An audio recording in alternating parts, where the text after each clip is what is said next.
Hello everyone, আমি মাহিয়া। যারা BCS এবং অন্যান্য সরকারি চাকরির জন্য পড়াশোনা করছেন, তাদের জন্য আমি নিয়ে এলাম বিগত সালের বিভিন্ন পরীক্ষায় আসা কিছু গুরুত্বপূর্ণ প্রশ্ন উত্তর, যার আজকে ১৯তম পর্ব। প্রতিটি উত্তরের সাথে আমি কিছু ব্যাখ্যা দেওয়ার চেষ্টা করেছি। চলুন তাহলে শুরু করা যাক। বাংলাদেশে প্রথম রেল লাইন স্থাপন করা হয় কোথায়? দর্শনা, কুষ্টিয়া। বাংলাদেশের প্রথম রেলপথ স্থাপিত হয় ১৮৬২ খ্রিস্টাব্দে দর্শনা থেকে কুষ্টিয়ার জাগতি পর্যন্ত। বাংলাদেশের তেল শোধনাগারের নাম কি? Eastern refinery. এটি চট্টগ্রামের পতেঙ্গায় অবস্থিত। বাংলাদেশের একমাত্র মৎস্য গবেষণা ইনস্টিটিউট কোথায় অবস্থিত? বাংলাদেশ কৃষি বিশ্ববিদ্যালয়। কত সালে সাবেক সোভিয়েত ইউনিয়নের সেনাবাহিনী আফগানিস্তান ত্যাগ করে? ১৯৮৯। আফগানিস্তানে সাবেক সোভিয়েত ইউনিয়নের সেনাবাহিনী প্রবেশ করে ১৯৭৯ খ্রিস্টাব্দে এবং তারা আফগানিস্তান ত্যাগ করে ১৯৮৯ সালে। বেনেল্যাক্স কত সালে গঠিত হয়েছিল? ১৯৫৮ সালে। এর সদস্য দেশ তিনটি: বেলজিয়াম, নেদারল্যান্ডস ও লুক্সেমবার্গ। এর সদর দপ্তর ব্রাসেলসে। ভারত কবে পারমাণবিক শক্তির অধিকারী হয়? ১৯৭৪ সালে। ১৯৭৪ সালের ১৮ মে ভারত বিশ্বের ষষ্ঠ দেশ হিসেবে পারমাণবিক বোমার বিস্ফোরণ ঘটায়। উই রিভার চুক্তিটি স্বাক্ষরিত হয়েছিল কত সালে? ১৯৯৮। উই নদীর পানি বণ্টনকে কেন্দ্র করে এই চুক্তিটি স্বাক্ষরিত হয়। জিম্বাবুয়ে কত সালে স্বাধীনতা লাভ করে? ১৯৮০ সালে। ব্রিটেনের উপনিবেশ জিম্বাবুয়ে ১৯৮০ খ্রিস্টাব্দে স্বাধীনতা লাভ করে। জিম্বাবুয়ের রাজধানী হারারে এবং ধর্ম খ্রিস্টান। ভারতের সাবেক প্রধানমন্ত্রী ইন্দিরা গান্ধী কবে প্রথম প্রধানমন্ত্রীত্ব লাভ করেন? ১৯৬৬ সালে। চাঁদ যোগ মুখ কোন ধরনের শব্দ? সাধিত শব্দ। ব্যাকরণ মঞ্জুরি কার লেখা? ডক্টর মোহাম্মদ এনামুল হক। মেঘনাদ বধ কাব্যে যুদ্ধের সময় পশ্চিম দুয়ারে রক্ষক হিসেবে কে ছিলেন? বীর নীল। সংস্কৃত মহাকাব্য রামায়ণ এর ক্ষুদ্র অংশের কাহিনী অবলম্বনে করে মাইকেল মধুসূদন দত্ত মেঘনাদ বধ মহাকাব্যে ৯টি স্বর্গের অধ্যায় রচনা করেন। এটি একটি ট্র্যাজেডিমূলক মহাকাব্য। জসিমউদ্দিন তার বন্ধুকে কোন গায়ে নিমন্ত্রণ করেছিলেন? কাজল গায়ে। পল্লীকবি জসিমউদ্দিন তার নিমন্ত্রণ কবিতায় বন্ধুকে এ আমন্ত্রণ জানান। He decided to sell the house বাক্যটির প্যাসিভ ফর্ম কী হবে? He decided that the house should be sold. African national কংগ্রেসের জন্ম হয় কত সালে? ১৯১২ সালে। গ্রুপ 77 এর জন্ম হয়েছিল কত সালে? ১৯৬৪ সালে। উন্নয়নশীল দেশগুলোর সংগঠন গ্রুপ 77। এটি একটি অর্থনৈতিক ও বাণিজ্যিক সংগঠন। এর কোনো সদর দফতর নেই। চেকোস্লোভাকিয়া কত সালে ভেঙে দুটি রাষ্ট্রে পরিণত হয়? ১৯৯৩। পহেলা জানুয়ারি ১৯৯৩ চেকোস্লোভাকিয়া ভেঙে চেক প্রজাতন্ত্র ও স্লোভাকিয়া নামে দুটি রাষ্ট্রের জন্ম নেয়। মিশর ও সিরিয়া কত সালে একত্রিত হয়ে ইউনাইটেড আরব রিপাবলিক গঠন করেছিল? 1958। আমেরিকার রাষ্ট্রসমূহের সংগঠন organization of American state OAS গঠিত হয় কত সালে? 1948 সালে। অর্গানাইজেশন অফ আফ্রিকান ইউনিটি এর জন্ম হয় কত সালে? 1963 সালে। 2002 সালে এর নাম পরিবর্তন করে আফ্রিকান ইউনিয়ন নামকরণ করা হয়। এর সদর দপ্তর আদ্দিস আবাবা, ইথিওপিয়া। কত সালে নানকিং চুক্তি স্বাক্ষরিত হয়েছিল, যে চুক্তির অধীনে হংকংকে ব্রিটিশ কলোনি হিসেবে ঘোষণা দেওয়া হয়েছিল? 1842 সালে। চীন অপিয়াম বা গাঁজা বা আফিম যুদ্ধে পরাজয়ের পর ব্রিটেনের সাথে এ চুক্তি করে, যাতে বলা হয়েছে নির্দিষ্ট সময় পর ব্রিটেন হংকংকে চীনের নিকট স্থানান্তর করবে। একাধিক স্বাধীন বাক্যকে একটি বাক্যে লিখলে সেগুলোর মাঝখানে কি বসে? সেমিকোলন। একাধিক স্বাধীন বাক্যকে একটি বাক্যে লিখলে সেগুলোর মাঝখানে সেমিকোলন ব্যবহৃত হয়। গুনা কোন ভাষার শব্দ? ফার্সি। গুনা ফার্সি শব্দ। ফার্সি ভাষা থেকে আগত আরও কয়েকটি শব্দ হল খোদা, দোজখ, নামাজ, পয়গম্বর, ফেরেশতা, বেহেশত, রোজা, কারখানা, চশমা, জবানবন্দি, তোশক, দফতর, দরবার, বেগম, নমুনা, হাঙ্গামা ইত্যাদি। মুহূর্তের কবিতা কে লিখেছেন? ফররুখ আহমেদ। ফররুখ আহমেদ রচিত কাব্যগ্রন্থ মুহূর্তের কবিতা, সাত সাগরের মাঝি, হাতেম তাই ইত্যাদি। চিত্তনামা কাব্যগ্রন্থের রচয়িতা কে? কাজী নজরুল ইসলাম। কোনটি রবীন্দ্রনাথ ঠাকুরের গীতিনাট্য? বাল্মীকি প্রতিভা। রবীন্দ্রনাথ ঠাকুর কর্তৃক প্রথম প্রকাশিত গীতিনাট্য বাল্মীকি প্রতিভা। এই গীতিনাট্যটি 1881 সালে প্রকাশিত হয়। ফরচুন ফেভার্স দ্য ব্রেভ, এই বাক্যটির প্যাসিভ ফর্ম কি হবে? The brave are favoured by fortune. SDG 4 কোন বিষয়ের সাথে সম্পর্কিত? মানসম্মত শিক্ষা। SDG বা সাস্টেনেবল ডেভেলপমেন্ট গোল এর মোট লক্ষ্য 17টি।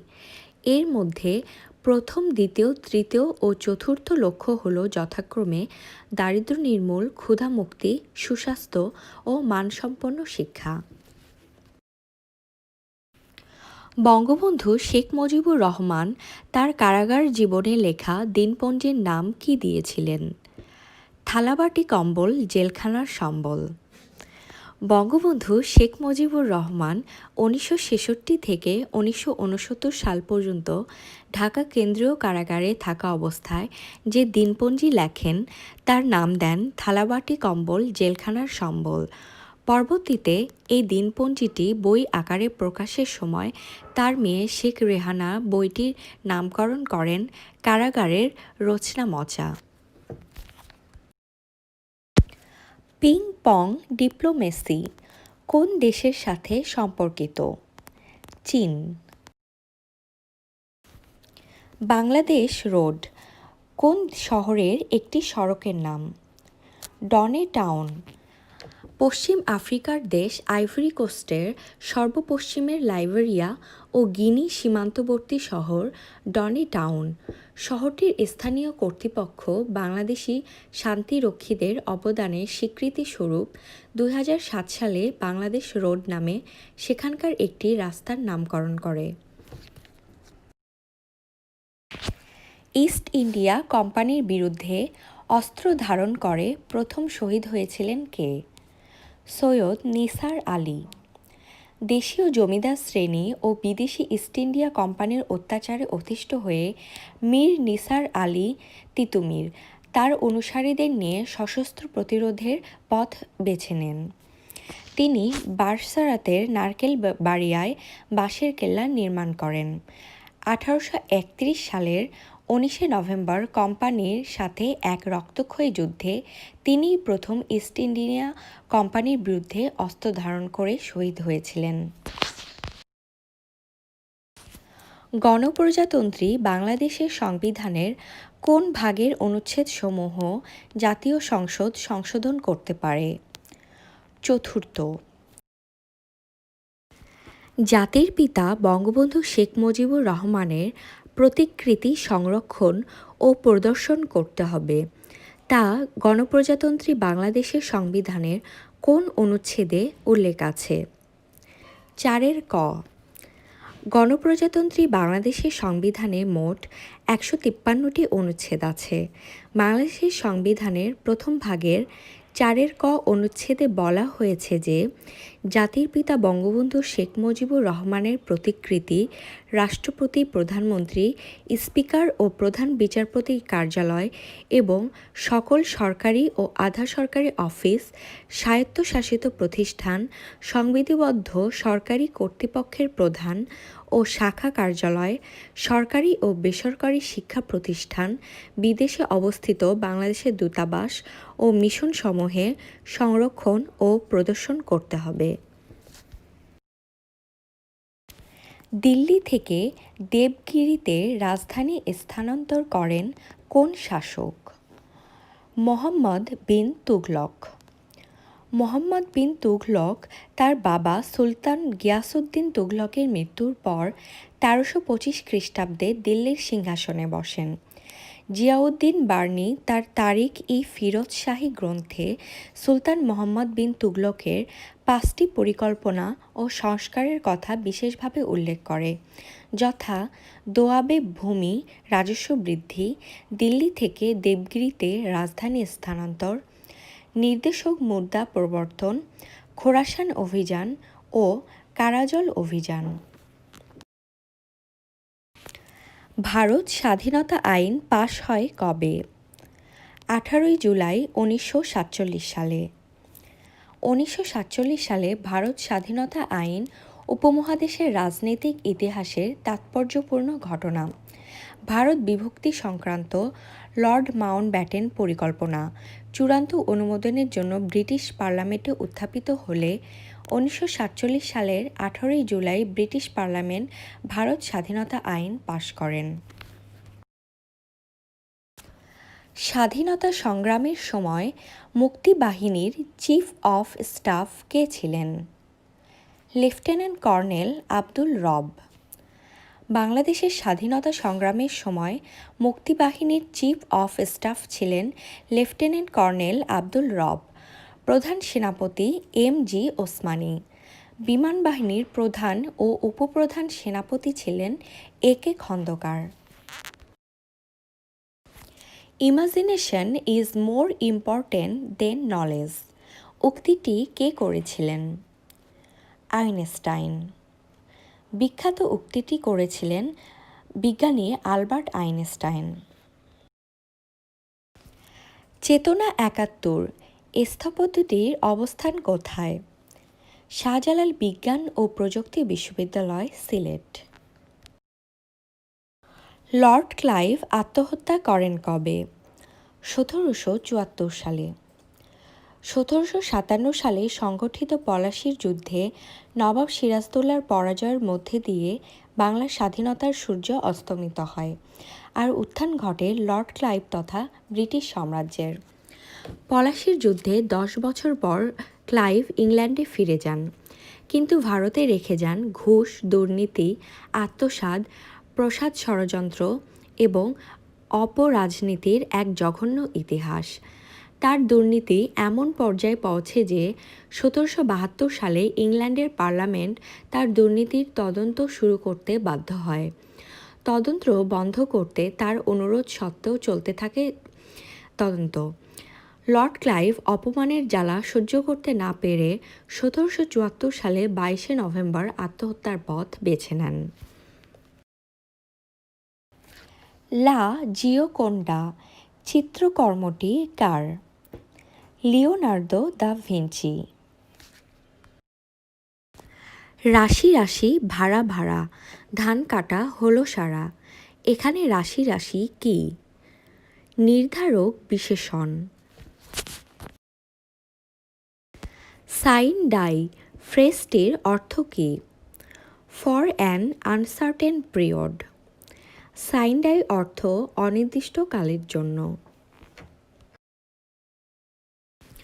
কোনটি সাবানকে শক্ত করে? Sodium silicate. জেনেভা কনভেনশন কত সালে হয়েছিল? 1864 সালে। যুদ্ধবন্দী, যুদ্ধাহত ও যুদ্ধে ক্ষতিগ্রস্ত ব্যক্তির সাথে মানবিক আচরণের মানদণ্ড নির্ধারণে স্বাক্ষরিত আন্তর্জাতিক চুক্তি জেনেভা কনভেনশন। এ পর্যন্ত 4টি জেনেভা কনভেনশন অনুষ্ঠিত হয়। 1864 সালে, 1906, 1929 এবং সর্বশেষ 1949। এই কনভেনশনসমূহ 4টি রেড ক্রস কনভেনশন নামেও পরিচিত। শাতিল আরব কি? ইরাবতী ও সালুইন নদীর মিলিত প্রবাহ। শাতিল আরব হল টাইগ্রিস ও ইউফ্রেটিস নদীর মিলিত প্রবাহ। ইরাক ও ইরানকে পৃথক করেছে শাতিল আরব নদী। শাতিল আরব নদীর জলসীমার ভাগাভাগিকে নিয়ে ইরাক ও ইরানের মধ্যে যুদ্ধ সংঘটিত হয়। Bachelor wives and maids, children's are always well taught প্রবাদটির অর্থ কী? মাথা নেই তার মাথা ব্যথা। Pakistan between mosque and military বইটির রচয়িতা কে? Husain Haqqani. Pakistan between mosque and military Husain Haqqani রচিত একটি গ্রন্থ। গ্রন্থটি প্রথম 2005 সালে আমেরিকার নিউ ইয়র্কে প্রকাশিত হয়। মুক্তিযুদ্ধভিত্তিক প্রামাণ্য চলচ্চিত্র স্মৃতি 71 এর পরিচালক কে? তানভীর মোকাম্মেল। মরক্কোর প্রধান সমুদ্রবন্দরের নাম কি? কাসাব্লাঙ্কা। এই ছিল 19তম পর্বের 50টি প্রশ্নোত্তর পর্ব। আমার ভিডিওটি যদি আপনাদের পছন্দ হয় তাহলে আমার চ্যানেলটি সাবস্ক্রাইব করলে অত্যন্ত খুশি হব। ধন্যবাদ সবাইকে।